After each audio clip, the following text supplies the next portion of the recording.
안녕하세요. 사랑하는 성도님, 영혼의 샘물, 은혜의 자리에 오심을 환영하고 축복합니다. 은혜의 주님이 우리와 함께 하십니다. 우리와 함께 하시는 주님을 찬양합니다. 기도합시다. 주님, 놀라우신 주님의 은혜와 사랑에 감사드립니다. 오늘도 주님의 선하신 인도하심으로 소망과 생명의 하루를 기대하고 바라봅니다. 오늘도 말씀의 은혜의 자리로 불러주신 주님, 오늘도 말씀으로 우리를 채우시고 새롭게 하여 주시옵소서. 주님의 말씀을 읽고 묵상할 때 우리의 마음이 뜨거워지게 하시고 새로워지게 하시고 주님의 은혜와 능력의 말씀으로 채워 주시옵소서. 주님의 거룩하신 은혜와 사랑으로 인도하여 주셔서 우리의 마음이 열려지게 하시고 눈이 열려지게 하시고 귀가 열려져 생명의 말씀을 깨닫게 하여 주옵소서. 주시는 말씀대로 살아갈 용기와 믿음을 지혜를 주시옵소서. 오늘도 말씀으로 채우셔서 사순절 은혜의 길 승리하게 하여 주시옵소서. 예수님 이름으로 기도합니다. 아멘. 오늘 우리에게 주신 말씀은 마가복음 11장 12절에서 26절입니다. 이튿날 그들이 베다니에서 나왔을 때에 예수께서 시장하신지라 멀리서 잎사귀 있는 한 무화과 나무를 보시고 혹 그 나무에 무엇이 있을까 하여 가셨더니 가서 보신즉 잎사귀 외에 아무것도 없더라. 이는 무화과의 때가 아님이라. 예수께서 나무에게 말씀하여 이르시되 이제부터 영원토록 사람이 네게서 열매를 따먹지 못하리라 하시니 제자들이 이를 듣더라. 그들이 예루살렘에 들어가니라. 예수께서 성전에 들어가사 성전 안에서 매매하는 자들을 내쫓으시며 돈 바꾸는 자들의 상과 비둘기 파는 자들의 의자를 둘러 엎으시며 아무나 물건을 가지고 성전 안으로 지나다님을 허락하지 아니하시고 이에 가르쳐 이르시되 기록된 바 내 집은 만민이 기도하는 집이라 칭함을 받으리라 하지 아니하였느냐. 너희는 강도의 소굴을 만들었도다 하시매 대제사장들과 서기관들이 듣고 예수를 어떻게 죽일까 하고 꾀하니 이는 무리가 다 그의 교훈을 놀랍게 여김으로 그를 두려워함일러라. 그리고 날이 저물매 그들이 성 밖으로 나갔더라. 그들이 아침에 지나갈 때 무화과나무가 뿌리째 마른 것을 보고 베드로가 생각이 나서 여짜오되 라피여 보소서 저주하신 무화과나무가 말랐나이다. 예수께서 그들에게 대답하여 이르시되 하나님을 믿으라. 내가 진실로 너희에게 이르노니 누구든지 이 산더러 들리어 바다에 던져지라 하며 그 말하는 것이 이루어질 줄 믿고 마음에 의심하지 아니하면 그대로 되리라. 그러므로 내가 너희에게 말하노니 무엇이든지 기도하고 구하는 것은 받은 줄로 믿으라. 그리하면 너희에게 그대로 되리라. 서서 기도할 때에 아무에게나 혐의가 있거든 용서하라. 그리하여야 하늘에 계신 너희 아버지께서도 너희 허물을 사하여 주시리라 하시니라. 아멘. 자, 베다니로 가셔서 머무셨던 예수님은 이제 다음 날 또 밖으로 나오셔서 이동하시는데 예수님이 시장하셨어요. 그래서 저 멀리에 무화과 나무가 있는 것을 보시고 무엇을 얻을까 해서 그래서 작은 그런 욕이라도 할까 해서 그 무화과 나무에게 다가가셨습니다. 보시니까 잎사귀 외에는 아무것도 없는 겁니다. 그런데 성경은 무화과의 때가 아니다라고 기록하고 있어요. 자, 무화과는 이스라엘 지역이 팔레스타인 지역에서 두 번 수확을 합니다. 1차 수확은 4월경에 그리고 2차 수확은 9월, 10월경에 한다고 하죠. 무화과는 이때 그러니까 6월절쯤에는 크게 열리진 않지만 그래도 요기할 정도의 작은 그러한 무화과를 얻을 수 있는 시기라고 합니다. 제가 살아보지 않아서 모르겠는데 또 어떤 책에서는 이때는 무화과 열매가 없다라고도 되어 있는데 이때에 수확을 작은 수확을 할 수 있는 첫 번 수확 두 번째 수확은 가을에 이렇게 하는 것으로 알려져 있어요. 이제 이것은 좀 딴 얘기인데 원래 무화과 나무는 그 말 자체가 무화과, 꽃이 없는 그러한 과수라고 하는 뜻이죠. 이것은 이제 중국에서 그대로 넘어온 이름입니다. 근데 무화과에 꽃이 있을까요? 없을까요? 사실은 무화과 꽃이 있습니다. 우리가 열매로 먹는 그것이 꽃입니다. 그러니까 어떤 분은 무화과는 꽃이 없이 열매가 있다. 그래서 뭐 화려하고 아름다운 뭐 그러한 모습 없이 정말 열매가 있는 섬김의 삶을 살자 뭐 그러는데 사실 무화과는 꽃이에요. 그리고 그 꽃이 열매가 돼서 우리가 먹는 거죠. 원래 무화과 나무는 은행나무처럼 암수 나무가 따로따로 있습니다. 그런데 우리나라에 있는 이 무화과, 우리가 시중에서 많이 사 먹는 이 무화과는 좀 특별해서 수나무가 아니라 전부 암나무를 키우는 것입니다. 그렇다면 수나무가 있어서 수정을 해서 열매가 되어야 되는데 그렇지 않고 스스로 그냥 암꽃의 그 주머니가 그대로 성장하면서 열매가 되는 그러한 특별한 나무입니다. 그래서 이 무화과, 성경에서 무화과는 보통 이스라엘 백성들을 이스라엘을 상징하기도 하고 또 우리가 많이 실제로 먹기도 하고 옛날에는 무화과 나무, 무화과 열매 거의 먹은 적이 없어요. 근데 요즘 많이 재배를 하니까 이렇게 먹기도 하죠. 좀 특이한 그러한 무화과입니다. 자, 다시 본문으로 돌아와서 자, 이렇게 무화과가 아주 잘 맺을 때는 아니에요. 그렇지만 열매를 얻을 수는 있는 거죠. 근데 잎만 무성한 겁니다. 그래서 예수님께서 이러한 상황을 보시고 이제부터 영원토록 사람이 내게서 열매를 따먹지 못하리라. 예수님께서 이 무화과 나무를 향해서 이렇게 일종의 심판의 말씀을 하신 거죠. 자, 그리고서 예수님은 어디로 들어가십니까? 예루살렘 성으로 들어가셔서 어디로 가십니까? 성전으로 가셔요. 자, 성전으로 들어가셔서 하시는 일이 뭐예요? 15절. 성전에 들어가서 성전 안에서 매매하는 자들을 내쫓으시며 돈 바꾸는 자들과 상과 비둘기 파는 자들의 의자를 둘러부시며. 성전에 들어가니까 성전은 성전이 있고 유대인의 뜰이 있고 바깥 뜰이 있어요. 이 바깥 뜰에서는 이 사람들이 지금 장사를 하고 있는 겁니다. 매매하는 자들이 있어요. 또 환전을 해주는 겁니다. 이제 이럴 수밖에 없는 것은 누구든지 성전에 와서는 또 성전세를 내야 되는데 성전세는 일반 사용하는 화폐가 아니라 반세겔이나 쇠겔이라고 하는 성전 동전이 따로 있어요. 그래서 그것을 환전해서 바쳐야 하는 것이었죠. 또한 매매하는 자들, 매매는 무엇일까요?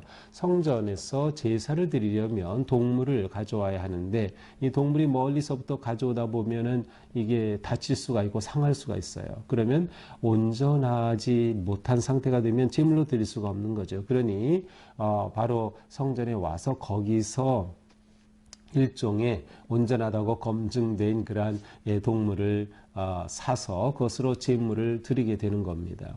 이제 이러한 과정에서 특별히 사두개인들은 엄청난 이윤을 챙기고 있었고요. 그래서 이 성전이 일종의 그냥 시장터가 되고 만 겁니다. 나쁜 의미로 탐욕의 장소가 되고 만 것이죠. 바로 이제 이러한 상황이었어요. 그래서 예수님께서 이렇게 성전에 돈 바꾸고 상과 비둘기 파는 자들의 의자를 둘러 엎으신 겁니다. 일종의 성전 정화 종교 개혁의 사건인 것이죠. 그러면서 아무나 물건을 가지고 성전 안으로 지나다님을 허락하지 아니하신 겁니다. 자, 그런데 예수님께서는 이렇게 하시면서 말씀하셔요. 기록된 바 내 집은 만민이 기도하는 집이라 칭함을 받으리라고 하지 아니하였느냐? 너희는 강도의 소굴을 만들었다. 그래서 이제 이사야서 56장 7절에 나오는 거예요. 내 집은 만민이 기도하는 집이다. 자, 예수님께서 보실 때 성전의 핵심은 뭐예요? 기도입니다. 물론 제사인데 이 제사 역시 하나님을 향한 기도이지요. 그래서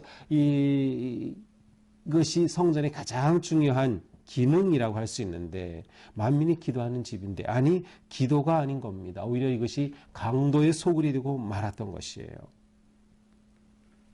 성전에서 하나님을 예배하고 제사하는 것이 초점인데 그 하나님과의 관계가 기도죠. 그런데 이것이 탐욕의 장소로 바뀐 겁니다. 강도의 소굴이 되고 말았어요.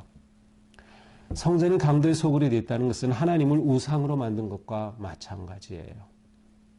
하나님을 인격적으로 진심으로 사랑하고 예배하고 기도하고 제물을 드리는 것이 아니라 하나님을 우상과 같은 그러한 존재로 전락시킨 것과 마찬가지. 그렇게 성전이 타락하게 된 것이죠. 자, 이 말을 대제사장과 서기관들이 들었어요. 그리고서는 예수를 죽일까 꾀합니다. 예수를 어떻게 죽일까? 자, 예수님이 계속 예고하셨죠. 내가 순환받고 죽고 3일 만에 부활한다, 살아난다. 3번이나 예고하셨어요. 그리고 여기에서 이제 대제사장들이 예수를 죽일 음모가 시작이 되는 겁니다. 그곳에 모였던 사람들은 예수님의 이 선포를 듣고 다 놀랐고 두려워하지만 대제사장들과 서기관들은 예수님을 죽일 길을 생각하고 있습니다. 이제 이렇게 날이 저물어 밖으로 나가시죠. 근데 돌아가시는 길에 돌아가셨어요. 그리고 그 다음에 20절에 보니까 아침에 지나갈 때 그 다음 날이 또 됐죠. 아침에 지나가서 가는데 또 그 무화과나무가 열매를 찾지 못한 무화과나무가 있는 곳을 지나가게 된 겁니다. 근데 보니까 뿌리째 다 말라버리고 말았어요. 깜짝 놀랐어요. 근데 베드로가 어제 예수님이 저주하신 그 무화과나무네. 그리고서는 예수님께 묻습니다. 저주하신 무화과나무가 말랐습니다. 그러자 예수님이 대답하셔요. 하나님을 믿으라. 하나님을 믿으라. 내가 진실로 너희에게 이르노니 누구든지 이 산더러 들리어 바다에 던져지라 하며 그 말하는 것이 이루어질 줄 믿고 마음에 의심하지 아니하면 그대로 되리라. 자, 하나님을 믿어라. 믿는 자는 하나님께 기도하죠. 기도하면 어떻게 된다? 산더러 바다에 던져지라 해도 그대로 이루어질 것이다. 언제 의심하지 아니하면 그대로 되리라. 그러므로 내가 너희에게 말하노니 무엇이든지 기도하고 구하는 것은 받은 줄로 믿으라. 무엇이든지 기도하고 구하는 것은 받은 줄로 믿으라. 예수님이 한 말씀 하셨을 때 무화과나무가 그냥 죽어버렸어요. 그대로 이루어졌어요.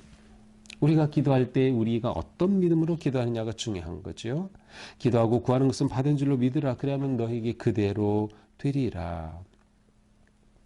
서서 기도할 때 아무에게나 혐의가 있거든 용서하라. 그리하여야 하늘에 계신 너희 아버지께서도 너희 허물을 사하여 주시리라. 자, 서서 기도한다. 서서 기도하는 것은 뭐 특별한 의미가 아니고 이들은 기도의 자세가 서서 기도하는 것이었어요.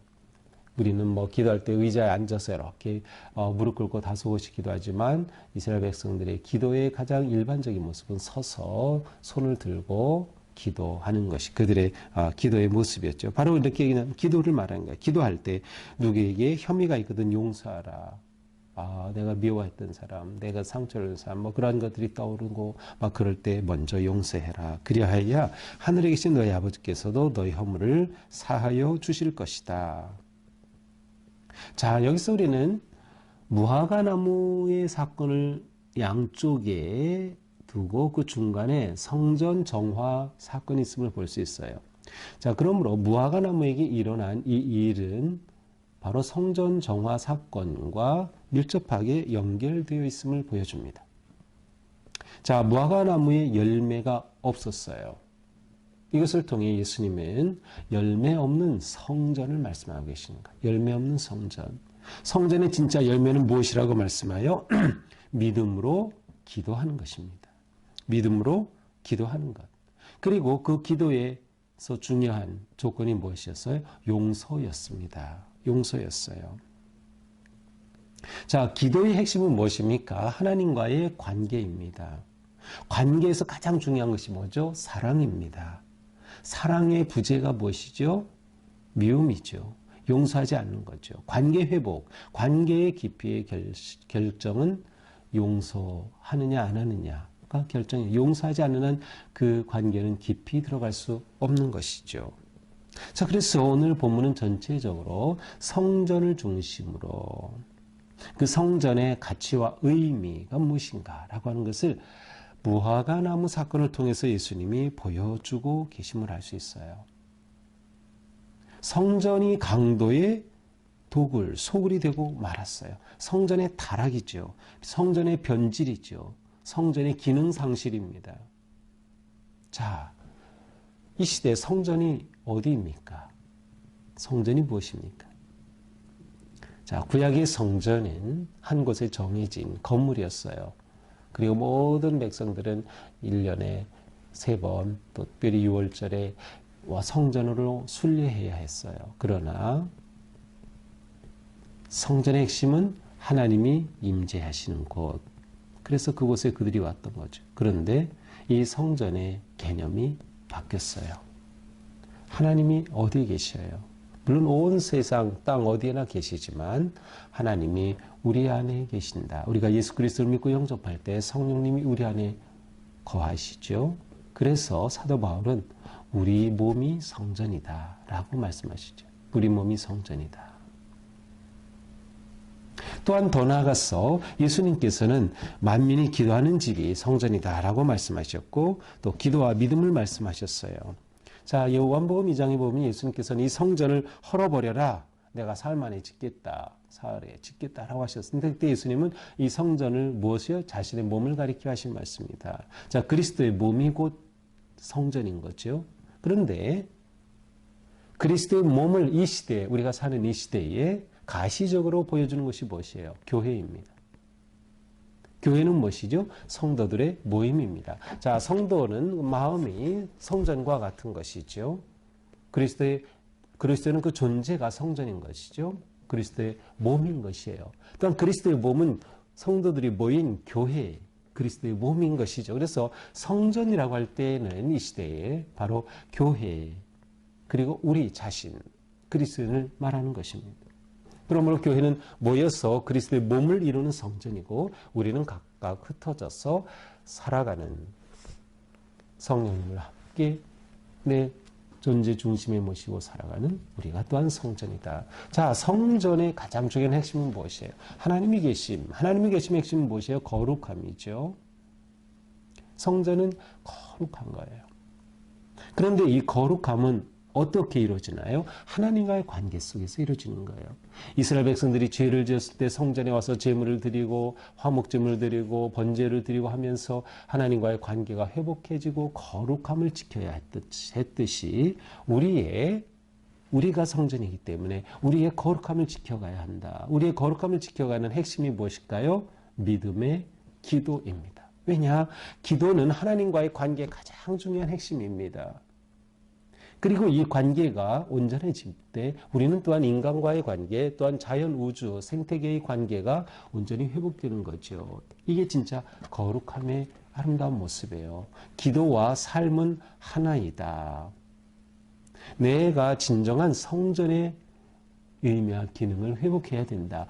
내가 진정한 믿음의 기도를 함으로 하나님과의 관계가 바르고 온전하고 친밀하게 세워지고 그리고 이웃과 사랑하고 용서하는 관계가 맺어질 때 온전히 성전이 세워지는 겁니다.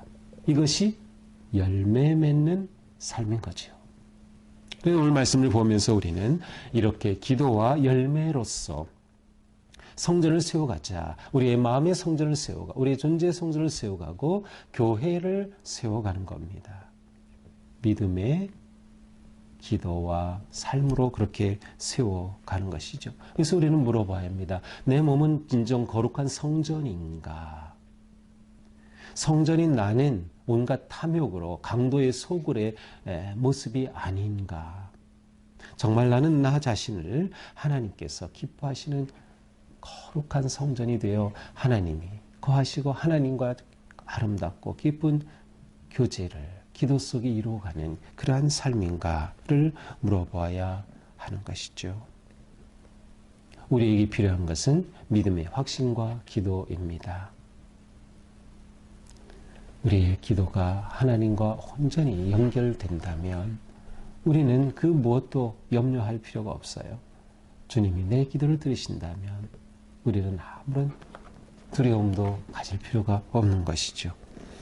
바로 우리 안에 부활의 주님을 모시고 성령님의 그 놀라운 인자심 속에 오늘도 우리의 삶이 거룩한 성전 되어가는 삶, 또 우리 교회가 진정한 성전으로 세워져가는 교회, 그래서 이 세상에 예수 그리스도의 그 영광을 보이고 생명을 전하고 소망을 전하는 그런 우리의 삶이 될 수 있기를 축복합니다. 기도합시다. 주님, 우리의 삶은 주님의 것, 우리의 생명도 주님의 것, 우리 안에 주님 계시니 우리가 성전되었고 우리가 성전을 이루고 있으니 주님, 오늘 말씀을 들으면서 저희가 온전한 성전으로 세워지게 하여 주옵소서. 주님 계시고 우리의 기도가 주님과 깊고 친밀하게 살아있는 기도이며 또한 그 관계 속에 아름다운 사랑의 삶이 이 땅에서 이루어지는 참되고 아름다운 우리의 길로 인도하여 주시옵소서. 오늘도 우리가 아름다운 성전 되어서 이 땅에 생명과 소망을 선포하며 복음을 전하는 우리의 삶이 되게 하옵소서. 예수님의 이름으로 기도합니다. 아멘. 네, 오늘도 주님의 은혜 안에서 우리 삶이 거룩하고 아름답기를 축복합니다. 사랑합니다.